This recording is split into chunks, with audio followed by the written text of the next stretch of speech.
अभी तक commutative property और दूसरी प्रॉपर्टी डिस्ट्रीब्यूटिव, ये हम पहले कर चुके हैं। मैं तीसरी एसोसिएटिव प्रॉपर्टी स्टार्ट करने वाला हूं। एसोसिएटिव प्रॉपर्टी समझने के बाद आपको कुछ क्वेश्चंस प्रैक्टिस के लिए करवाएंगे जिसमें एसोसिएटिव भी यूज होगी, बाकी दोनों भी यूज होंगी। अब एसोसिएटिव प्रॉपर्टी स्टार्ट करने वाले हैं। एसोसिएटिव प्रॉपर्टी, सबसे पहले ये देखते हैं कि एसोसिएटिव प्रॉपर्टी होती क्या है, उसकी एक एग्जांपल करेंगे। फिर हम क्वेश्चंस करेंगे जिसमें कॉम्यूटेटिव, डिस्ट्रीब्यूटिव और एसोसिएटिव सभी यूज होती हो, आपके हर तरह के कंसेप्ट क्लियर होते हो। ठीक है, सबसे पहले देखो एसोसिएटिव में, पहले मैं आपको एडिशन पे चेक करके दिखा रहा हूं। जैसे a plus B plus C equal to a plus B plus C. आप कहोगे सर ये तो सेम ही लिखा है, a plus B plus C, a plus B plus C. हाँ, इसमें मैं एक चीज ऐड कर रहा हूं। क्या? मान लीजिए यहां ब्रैकेट है, चाहे यहां पर ब्रैकेट है, एडिशन में आंसर सेम रहता है दोनों तरफ का। आप चाहे पहले बी और सी को ऐड कर लो, चाहे पहले ए और बी को ऐड कर लो। Not only in addition, multiplication में भी ऐसा ही होता है। जैसे कि मान लो मेरे पास A multiply B multiply C हो, A multiply B multiply C हो, चाहे यहां चाहे यहां पे। एसोसिएटिव प्रॉपर्टी हमें बताती ही यही है कि अगर 3 टर्म्स की एडिशन है, आप चाहे पहली 2 ऐड कर लो, चाहे पीछे वाली 2 ऐड कर लो, आपका आंसर सेम ही रहेगा। जैसे कि मैं एक एग्जांपल बताऊं, आपके पास है जैसे 2 प्लस 3 प्लस 5। मान लो आपने इन तीनों को ऐड करना है। अब आप चाहे ऐसे ऐड करो, यहां ब्रैकेट है तो 3 प्लस 5 कर लो 8, और 2 प्लस 8 कितना होगा? 10 होगा। 10 ही आएगा आंसर। और दूसरी तरफ सेम 2 प्लस 3 प्लस 5, आप 2 प्लस 3 पहले कर लो। 2 प्लस 3 कितना होता है? 5 होता है। 5 प्लस 5 करो, आंसर फिर भी 10 है। अब ये जो लिबर्टी है कि मैं लास्ट वाली 2 टर्म्स को ऐड करूं, चाहे पहली 2 टर्म्स को ऐड करूं, आंसर सेम आता है। यही तो एसोसिएटिव प्रॉपर्टी बोलती है मेरे को। जैसे ये एडिशन का था, मान लो मैं एक मल्टीप्लिकेशन का आपको क्वेश्चन करवाऊं, 2 मल्टीप्लाई 3 मल्टीप्लाई 5, यही क्वेश्चन मल्टीप्लाई के साइन में आ जाए, तो यहां ब्रैकेट अगर होगी तो you will get 2 multiply 15, 30 answer होगा। और इसी तरह से अगर मेरे पास 2 मल्टीप्लाई 3 यहां हो तो भी 6 मल्टीप्लाई 5, 30 आंसर होगा। तो एसोसिएटिव प्रॉपर्टी बहुत इंपॉर्टेंट प्रॉपर्टी है। हम आज तक इसको यूज करते आए हैं, बस हमें पता नहीं था कि मैं एसोसिएटिव यूज कर रहा हूं। जैसे कि आप ये देखो, मान लो मेरे पास एक क्वेश्चन आ जाए, सॉल्व यूजिंग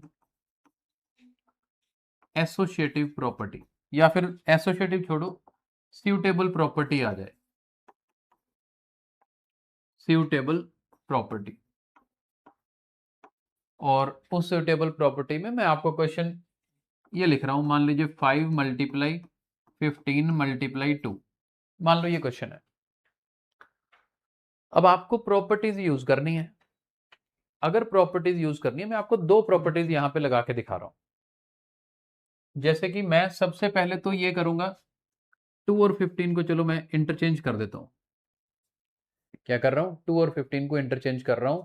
और ये प्रॉपर्टी, जब आप 2 नंबर्स को इंटरचेंज कर सकते हो, तो ये प्रॉपर्टी होती है commutative property. This property is known as commutative property. करते कैसे?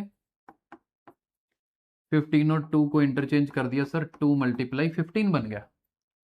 अब हमने अपने पिछले लेक्चर में ही पढ़ा था कि इनको इंटरचेंज कर दिया, अब 5 को 2 से मल्टीप्लाई कर लो, 10 हो जाएगा।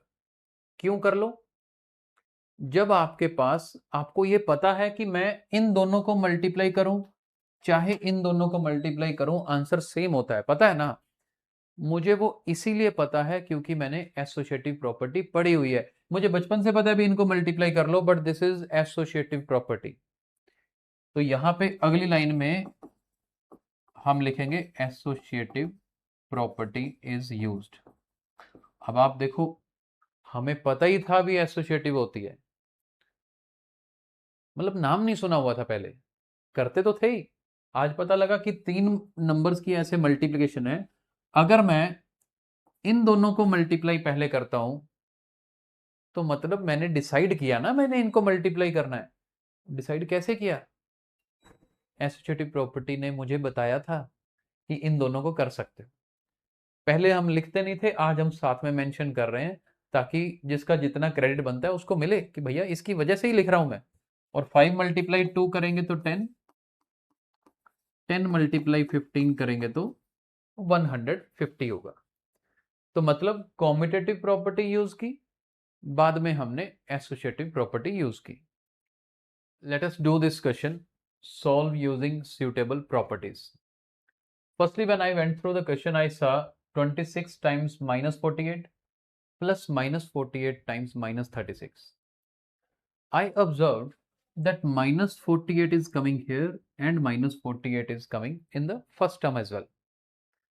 So I thought of using commutative property first. Why I am using commutative property? Because I am interchanging these two terms. I am going to write minus 48 first, then 26. And there is just a simple reason, because I wanted minus 48 to remain at the first position in both the terms.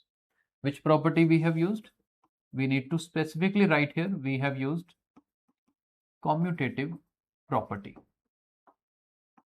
Sure. We have used commutative property here. Now take minus 48 common.